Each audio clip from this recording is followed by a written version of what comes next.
Selamat pagi pemirsa, Anda kembali menyaksikan Borneo Morning Show ECD edisi Rabu 6 Agustus 2025 bersama saya Nizam hadir di studio Borneo TV, Bapak Haji Basmar SAG. Kalau kedengaran namanya nih SAG ini sarjana agama. Betul ya Pak. Kebetulan beliau Kabak Kesra PPTK Beasiswa Kaltara Unggul. Selamat pagi Pak Haji. Selamat pagi. Terima kasih sudah mau bergabung berdiskusi bersama kita di studio Borneo TV pagi hari ini.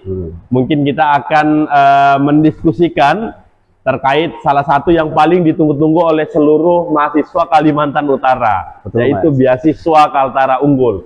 Pemirsa Borneo TV, Anda juga dapat menyaksikan seluruh program menarik dari kami dari Borneo TV yang mengikuti seluruh platform sosial media kami, baik di Instagram, di YouTube, dan di TikTok. Anda juga dapat menyaksikan seluruh tayangan ulang dari program-program kami yang menarik dengan mengikuti, subscribe, like, dan komen di YouTube kami di Borneo TV. Baik, pagi hari ini kita akan membahas terkait membangun masa depan dengan Beasiswa Kaltara Unggul. Yang hadir sama kita orangnya juga bukan kaleng-kaleng, penanggung jawab Pak ya, penanggung jawab dari Beasiswa Kaltara Unggul, Bapak Haji Basmar, jauh-jauh dari Tanjung. Nanti kita akan berdiskusi sedikit, nanti di tengah cuaca yang hujan, kita akan memberikan informasi terkait Beasiswa Kaltara Unggul kepada seluruh pemirsa Borneo TV. Semoga informasi kita pagi hari ini juga dapat bermanfaat untuk seluruh mahasiswa yang ada di Beasiswa Kaltara se-Indonesia yang tersebar di wilayah manapun, yang semoga ini bisa jadi bisa menjadi hal yang dicontohi oleh mereka. Baik Pak, kalau Bapak boleh cerita, kita diskusi Pak. Kalau Bapak boleh cerita, mungkin apa sebenarnya latar belakang hadirnya program ini Pak sebenarnya? Apakah ini adalah murni janji politik atau memang keprihatinan? Bukti nyata, wujud nyata kehadiran pemerintah provinsi dalam mendukung pendidikan tinggi di Kalimantan Utara. Silakan Pak. Baik, terima kasih Mbak Nizam. Assalamualaikum warahmatullahi wabarakatuh. Waalaikumsalam. Selamat pagi dan salam sejahtera untuk kita semua. Syukur alhamdulillah pada pagi hari ini kita bisa bersilaturahim di Borneo TV dalam Morning Show dan rangkaian membangun masa depan dengan Beasiswa Kaltara Unggul. Seperti kita ketahui bahwa alhamdulillah program Beasiswa Kaltara Unggul ini sudah berjalan kurang lebih 5 tahun. Itu mulai tahun 2021 sampai dengan saat ini. Di tahun 2021 sampai 2024 dengan komitmen pemerintah kita, Pemprov dengan Pak Gubernur, bahwa beliau komitmen untuk memberikan perhatian kepada putra-putra kita yang sedang mengenyam pendidikan, baik yang ada di wilayah Kalimantan Utara maupun di luar. Dan setiap tahun alhamdulillah antusiasnya Bang alhamdulillah itu selalu meningkat.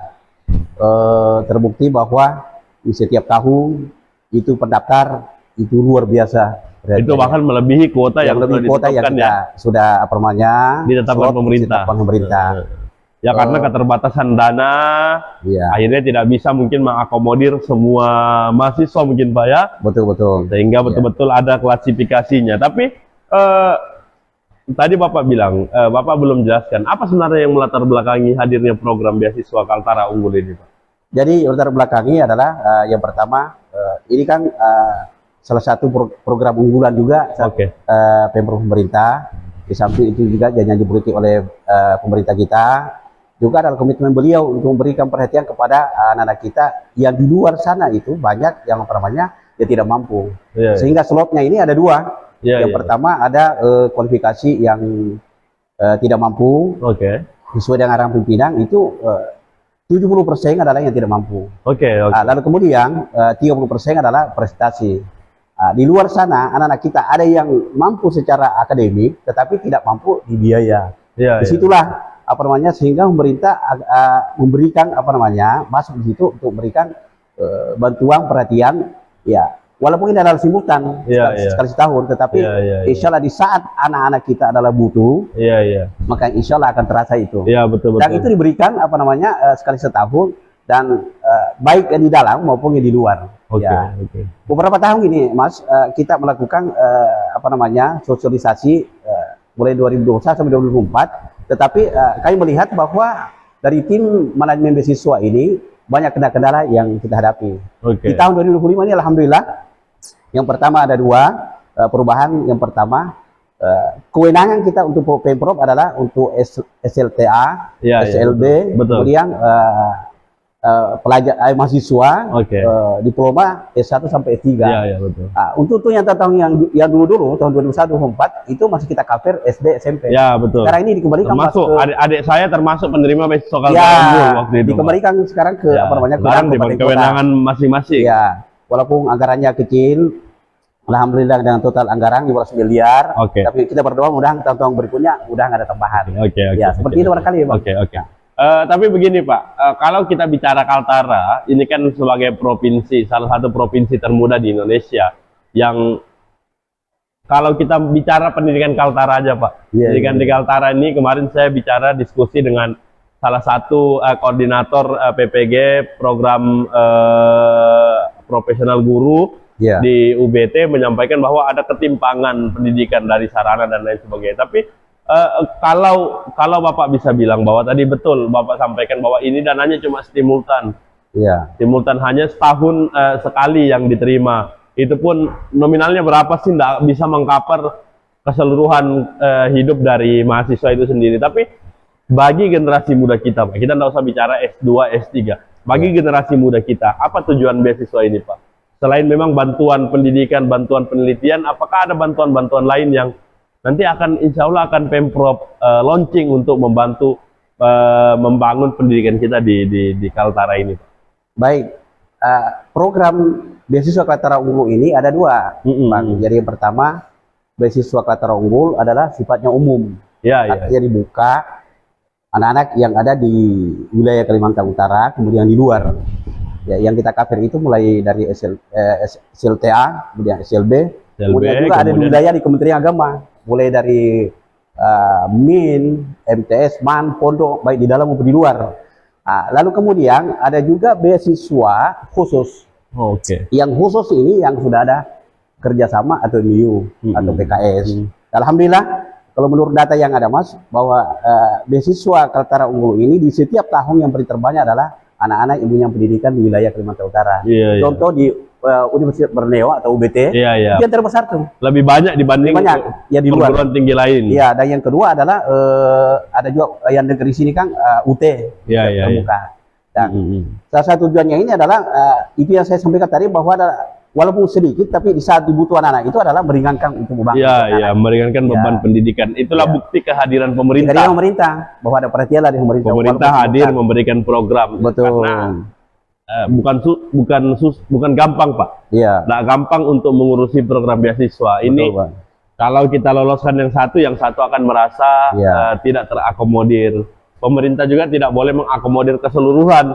Semua mahasiswa mahasiswa Kaltara yang kuliah di luar itu tidak bisa juga diakomodir karena keterbatasan anggaran itu. Tapi tadi Bapak sudah jelaskan bahwa SMA, SMK itu boleh juga mendaftar. Tapi dia masuk dalam kategori apa Pak kalau untuk SMK dan SMA? SLTA sederajat. Iya, kalau dia yang memverifikasikan dari Dinas Pendidikan. Lalu kemudian proses untuk verifikasinya itu melalui langsung sekolah. Sekolah langsung. Kalau yang untuk mahasiswa diploma S1 sampai S3 itu secara online yang kita buka. Ya itulah masuk di sistem kita. Berarti SMA, SMK itu diverifikasi langsung diverifikasi dari Dinas Pendidikan. Termasuk juga yang dari Kementerian Agama tuh. MAN itu ya. MIN, MTS, MAN, dan Pondok baik di dalam maupun di luar. Dan itu memang ada khusus verifikasinya langsung dari sana. Tapi kita kundur. Tapi berapa Pak? Berapa kuota yang disiapkan? Kalau kuota untuk tahun ini secara keseluruhan itu 3.718. 3.700. Artinya kue yang kecil ini yang bagi. Untuk tahun ini alhamdulillah nominalnya itu agak meningkat karena kita SD SMP kan udah dihapus. Lalu kemudian kuota dan nominalnya alhamdulillah ada peningkatan sedikit. Tapi apakah ini ada peningkatan Pak dari tahun-tahun sebelumnya? Ada peningkatan tahun ini. Ada kenaikan. Sekalipun tidak signifikan. Kalau SLTA yang tahun kemarin kan 1 juta. Tahun ini naik 1,5 juta kan. 500 tuh ngaruh Pak. 500 kan berpengaruh anak-anak kan. Anak SMA itu bisa dipakai apapun kalau udah 500.000 karena apalagi SMA ini kan verifikasinya itu lebih ketat sebenarnya Pak, ya, Lebih karena ketat. sekolah yang Sekolah yang merekomendasikan Betul. kepada dinas pendidikan. Oke. Ya. Tapi bagi adik-adik kita lah, bagi adik-adik kita di luar sana yang kuliah, apa saja sebenarnya syarat dokumen yang perlu dipersiapkan untuk kemudian mendaftar di beasiswa Kaltara Unggul ini? Apakah memang ada sama saja sebenarnya dengan dokumen di tahun-tahun sebelumnya atau bagaimana Pak? Dasarnya kita kan adalah Pergub 35 tahun 2021. Ya, jadi ini besaran kue inilah 15 miliar itu yang kita bagi-bagi. Lalu kemudian sebelum kita buka secara meluas, kita udah sebarkan melalui link kita Juknis dan petunjuk pelaksanaan itu. Kita udah sebarkan. Disitulah di dalamnya persyaratan-persyaratan yang yang dipelajari oleh calon pendaftar. Dalam kita sebarkan. Kemarin pendampingan alhamdulillah Bang kita mulai di asrama haji itu berjalan dengan lancar. Lalu kemudian saya langsung mendampingi di Makassar. Anak-anak kelompok mahasiswa yang ada di Kota Makassar. Langsung kita dampingi di sana. Yang insya Allah tahapan berikutnya ini kita akan verifikasi dan validasi di seluruh anak-anak kita baik yang ada di Jakarta. Ini sampling Pak. Sampling. Pengambilan pengawalannya berkasnya itu sampling berarti? Bukan sampling, langsung kita ke bagian BKA-nya di sana itu, bagian kemahasiswaannya itu. Karena kadang-kadang yang diupload anak-anak ini ya tidak sesuai.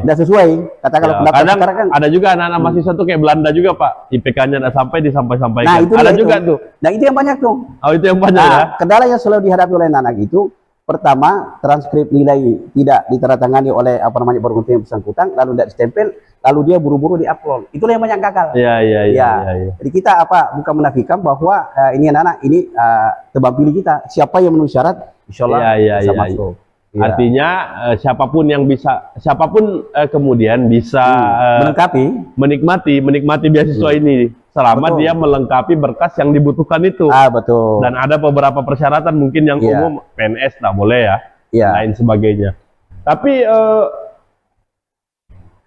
bantuan apa ya yang diberikan Pak? Apakah stimultan dana itu memang keseluruhan hanya untuk biaya kuliah atau ada biaya untuk biaya hidup mahasiswa adik-adik kita di sana? Jadi kita ini kan bantuan itu kan langsung ke rekening masing-masing. Jadi kita udah sampaikan bahwa ini adalah bantuan untuk membantu proses perkuliahan.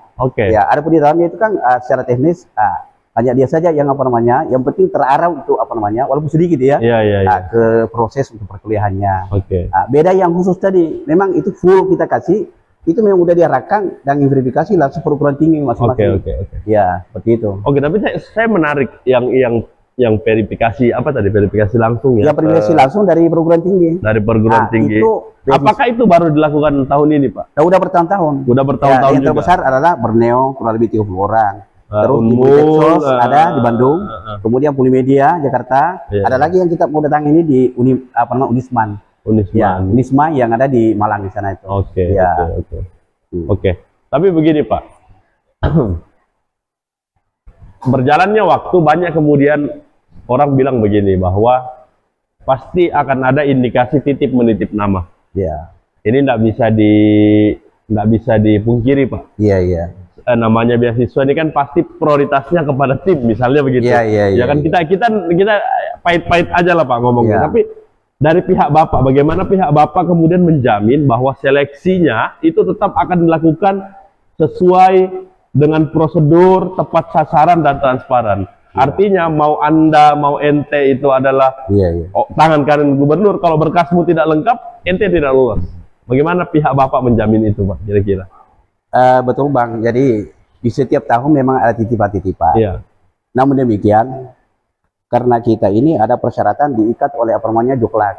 Jadi siapapun orangnya, kalau udah lengkap, insya Allah akan masuk, akan menikmati daripada beasiswa ini. Tetapi walaupun tim kita atau siapa menitip, tetapi kalau udah lengkap, mohon maaf tertolak. Memang sistem yang tolak. Karena bukan manusia yang tolak Pak ya. Sistem kita namanya Sibakul. Sistem Informasi Beasiswa Kaltara Unggul. Ada juga Sibaku Pak ya. Sibaku namanya. Itu saya juga yang kasih nama coba. Itu proyek perubahan saya. Artinya memang sistem yang akan menolak ketika memang persyaratan apa aja sih Pak berkasnya yang umum? Jadi yang umum itu kan harus pertama KTP Kaltara, KTP asli Kaltara, ya. Ya, kemudian yang kedua aktif mahasiswa. Oke. Kemudian dibuktikan dengan soal aktif dibuktikan kuliah dengan gitu-gitu kuliah, ya. ditandatangani dan stempel oleh perguruan Ya, tinggi. ya. Lalu kemudian dia bukan PNS, CPNS, P3K, TNI Polri. Ya, TNI Polri. Ya. Lalu kemudian dia bukan penerima KIP dan beasiswa-beasiswa lainnya. Itu tertolak itu, Pak. Kalau misalnya saya daftar, tapi kebetulan saya anak PNS, pasti akan tertolak, Pak ya? Tidak ada masalah. Yang bersangkutan tidak boleh PNS. Kalau anaknya walaupun pejabat, tapi kalau dia berprestasi boleh masuk. Oh, tapi masuk di kategori prestasi. Ya, kan ada 2 pintu, prestasi dan tidak mampu. Tidak mampu. Oke. Yang soalnya nyata 70% yang tidak mampu. Nah itu, jadi ada pintunya, kamarnya sendiri. Ya. Artinya memang pemerintah juga memberikan apresiasi kepada anak-anak muda kita yang siapapun anaknya kalau berprestasi, insya Allah kami kasih. Akan dibantu. Akan dibantu. Oke. Tapi begini Pak, ini sudah berjalan berapa lama Pak sejak launching ini beasiswa Kaltara Unggul nih? Alhamdulillah. Untuk tahun ini? Untuk tahun ini kan di awal itu karena dia selalu masuk di anggaran murni, itu mulai kita buka kemarin itu di rapat tim manajemen beasiswa Kaltara Unggul itu di awal tahun bulan Februari kemarin. Oh, bulan 2 Pak ya. Lalu kemudian dibuka ini sambil pendampingan dan pendaftaran kembali di bulan Juli. Ya, Juli. kurang lebih 1 bulan aja. Oke. Hari ini adalah terakhir untuk perbaikan dan berkas. Oke. Ya. Dan akan terrealisasi di bulan kemungkinan. Ini tahapannya ini kan Bang. Kan pasti nanti verifikasi berkas. Ya, verifikasi baru validasi. Ya. Setelah validasi baru dikeluarkan SK, itu langsung pengulur yang tanda tangan. Oke. Setelah itu diumumkan, baru diproses untuk pencairan langsung ke rekening masing-masing. Oke. Berarti nanti Pak Gub akan menyerahkan secara simbolis juga. Selalu ada begitu biasanya. Selalu ada biasanya ya. Tiap tahun ada launchingnya itu. Launching, kemudian diserahkan beasiswa secara stimulus kepada seluruh penerima SMA, Kemenak tadi, Man dan lain sebagainya. Tapi dalam prosesnya Pak, ini Februari sampai bulan ini bukan waktu yang dekat Pak, ini udah hampir 6 bulan. Apa kendala yang Bapak hadapi sebenarnya yang memang sepertinya ini akan menjadi bahan evaluasi untuk pelaksanaan program beasiswa Kaltara Unggul ke depan? Ya. Ada enggak Pak kendalanya? Sebetulnya kendala banyak sekali Bang yang kita hadapi dari tim manajemen ini. Yang pertama terkait masalah waktu juga kan. Lalu yang kedua terkait dengan jaringan. Kadang-kadang ini kan maintenance kita lama. Lalu kemudian adanya calon penerima beasiswa ini yang bermasalah masalah rekening. Ya rekeningnya itu kan kadang-kadang udah keluar SK, lalu kemudian dicek di bank itu udah expire. Atau yang diupload di situ tidak kelihatan nama, beda nama atau tidak kelihatan nomornya. Kalau kemudian ke depan masalah itu muncul, apa yang dari pihak Bapak lakukan? Makanya apakah akan diverifikasi langsung ke si mahasiswa atau bagaimana Pak? Iya, jadi kita komunikasikan kalau dia dari SLT, SLTB, kita komunikasikan di dinas dan kemudian di sekolah masing-masing bahwa ini harus diperbaikan. Kalau di mahasiswa, yang penting udah kedua SK, insya Allah bagaimana upaya kita. Ada beberapa tahun, ada berapa yang kita kembalikan ke negara. Oke. Oh, justru bahaya juga Pak ya. Bahaya juga, karena bisa jadi silpa lagi. Iya, betul.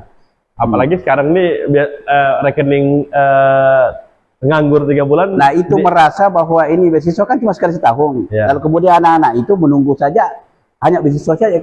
Seharusnya memang di setiap saat ATM itu dipergunakan hanya untuk beasiswa itu. Seharusnya rekening itu di setiap 3 bulan diisi, dihidupkan kembali. Iya, betul. Sehingga ketika mau menerima aman tuh. Iya. Cuma persoalannya anak-anak ya biasalah nama siswa kan. Kendala lagi ada kendala lain Pak. Tadi beberapa eksekusinya lah anak-anak yang terkesan memang kalau rekening kan kecerobohan pribadi Pak ya, bukan kecerobohan dari dinas. Dan yang banyak dihadapi ini saya lihat ini sesuai yang banyak tertolak di sistem si bakul ini adalah rata-rata transkrip nilai itu yang diupload itu tidak ditangani oleh pimpinan. Karena buru-buru tadi. BHKK itu Pak ya. Itu. Jadi dia langsung input sebelum ada stempel dan tanda tangan. Iya. Lalu kemudian itu banyak, katakanlah IP-nya 3,2, sementara yang diupload itu 3,5 atau 7. Iya. Pas kita validasi kelihatan semua kan? Hanya tertolak juga. Nah itu dia. Sekarang kan pendaftaran ini sesuai dengan yang ada di Instagram kita, di sistem kita sudah hampir 8.000. Ini Ya, monitoring real time Pak ya? Iya, time kemudian yang lengkap itu kurang lebih 4.000 saja. Jadi kurang lebih Oh, 4.000 berarti aja. hanya setengah. Ya setengahnya saja. Setengah dari pendaftar lengkap. itu berkasnya kurang. Ya, lengkap. belum lagi di Itu belum verifikasi. Belum lagi validasi. Bisa jadi 4.000 kurang lagi Pak Iya, ya? makanya yang diterima nanti mahasiswa kurang lebih 3.000 aja. Seperti itu. Bapak ini kan bisa dikatakan orang tua lah. Ya. Sebagai orang tua yang punya harapan terhadap anaknya. Begitupun kemudian harapan Bapak untuk kehadiran pemerintah memberikan beasiswa kepada anak-anak kita, sekalipun nilainya tidak banyak, tapi ini adalah bukti kehadiran pemerintah di dunia Betul. pendidikan tinggi. Bapak secara pribadi apa harapan Bapak untuk para penerima beasiswa Kaltara Unggul? Paling tidak ketika lulus memberikan kontribusi balik kepada pembangunan daerah di Kalimantan Utara itu sendiri. Anda apa harapan Bapak? Baik, ini kan pemerintah alhamdulillah sudah memberikan perhatian kepada anak kita, baik yang prestasi maupun yang kurang mampu. Kita harapkan kepada calon penerima bahwa output yang kita sudah berikan itu supaya bisa memberikan kontribusi kepada masyarakat yang di Kalimantan Utara. Artinya, ketika kita sudah berikan beasiswa, selesai di perguruan tinggi itu, ya bukan kita melarang juga untuk berkarir di luar, tetapi kita kan masih menganga di sini ya, artinya kembalilah untuk mengabdi untuk masyarakat Kalimantan Utara. Kalau kita analogikan Kaltara ini seperti anak yang betul-betul baru mau tumbuh. Dibutuhkanlah penopang-penopang lainnya. Ya, jangan sampai kita udah beasiswa orang yang pakai. Iya, betul. Ya, karena kita ini tidak ada ikatan juga, hanya pada pemerintah bahwa ketika sudah diberikan ya terserah mau kerja di mana. Tetapi seyogianya bahwa ketika selesai nanti bahwa anak-anak ini kembali mengabdi di Kaltara. Tapi saya lupa satu pertanyaan Pak. Kemarin itu sempat viral se-Indonesia itu BLU dipergunakan untuk jadi online. Nah, bagaimana pihak Bapak mengawasi ini? Jangan sampai misalnya ada beasiswa dipergunakan untuk hal-hal yang salah. Iya, kalau itu terkait itu kan kembali ke pribadi masing-masing kan. Ya. Tapi paling tidak di saat kita memberikan pendampingan bahwa tolong dipergunakan walaupun sedikit, adik-adik ini adalah supaya berberkah ini beasiswa, tolong diarahkan untuk biaya-biaya untuk beli buku kan? Yang sampai ada yang masuk seperti tadi judi online. Karena Pak kemarin tuh bantuan langsung BLT, BLU apa BLT dari pemerintah diserahkan. Ada juga KIP juga begitu kan? Iya, selalu gunakan. Dan itu sebenarnya yang kita khawatirkan bahwa beasiswa ini yang harusnya memang bisa dipergunakan semaksimal mungkin membantu perkuliahan dan lain sebagainya, justru disalahgunakan oleh adik-adik mahasiswa. Terakhir Pak, sebagai pesan penutup, apa pesan dan motivasi untuk para pelajar, untuk para mahasiswa agar semangat mengejar mimpi melalui program beasiswa ini? Karena paling tidak tadi beasiswa ini tidak bisa bikin kaya Pak, betul, tapi bisa membantu proses pendidikan. Jadi apa pesan dan motivasi lah untuk adik-adik kita bahwa melalui beasiswa ini Anda bisa ngejar mimpi begitu Pak? Pemerintah hadir membantu Anda untuk mengejar mimpi Anda. Apa Pak? Silakan. Ya, baik Bang. Baik seluruh pemirsa kepada adik-adik mahasiswa yang SMA peserta atau calon penerima beasiswa baik tingkatan SLTA, SLB, diploma, S1 dan S3. Beasiswa ini adalah walaupun kecil secara simultan diberikan oleh pemerintah. Namun demikian walaupun sedikit ini marilah pergunakan dengan sebaik mungkin agar supaya dengan hasil beasiswa ini bisa kembali untuk mengabdi Kalimantan Utara. Lalu kemudian bagi yang gagal, ya ketahuilah bahwa kegagalan bukan yang terakhir ini, bahwa beasiswa ini berjalan terus. Insya Allah ke depan ini, yang kedua bahwa ke depan ini bahwa beasiswa akan berjalan terus. Lalu kemudian bahwa segala kekurangan di tahun-tahun yang lalu, semoga di tahun 2025 ini akan lebih baik dengan proses-prosesnya. Karena mohon maaf bahwa tim kami, baik tim verifikasi maupun tim manajemen Kaltara yang ada di Biro Kesra, mohon maaf sangat terbatas. Oleh karena itu kita maklumi mungkin segala kekurangan ini ya bisa kita perbaiki untuk tahun-tahun berikutnya.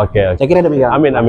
Terima kasih Pak Haji Basmar SAG, Kabak Kesra sekaligus PPTK Besok Kaltara. Terima kasih. Baik, makasih. Sudah mau berdiskusi bersama kita di studio Borneo TV pagi hari ini. Semoga harapannya kemudian program unggulan dari Pak Gubernur ini mampu terserap dengan baik kepada seluruh adik-adik mahasiswa. Paling tidak yang selalu saya ulangi sejak awal bahwa beasiswa ini adalah bukti kehadiran pemerintah untuk membantu adik-adik kita yang sedang menempuh pendidikan tinggi di seluruh Indonesia yang tersebar. Kemudian terima kasih sekali lagi jauh-jauh dari Tanjung datang bersama kita di Studio Borneo TV untuk berdiskusi. Semoga memang betul bahwa membangun masa depan melalui beasiswa Kaltara Unggul ini betul-betul dapat tercapai dan akan kembali ke daerah untuk memberikan kontribusi aktif terhadap pembangunan daerah. Terima kasih juga pemirsa Borneo TV, Anda tetap dapat menyaksikan seluruh program-program menarik dari kami di Borneo TV dengan mengikuti seluruh platform sosial media kami. Saya Nizam dan seluruh kru yang bertugas pamit undur diri. Assalamualaikum warahmatullahi wabarakatuh. Waalaikumsalam warahmatullahi wabarakatuh. Terima kasih, Bang.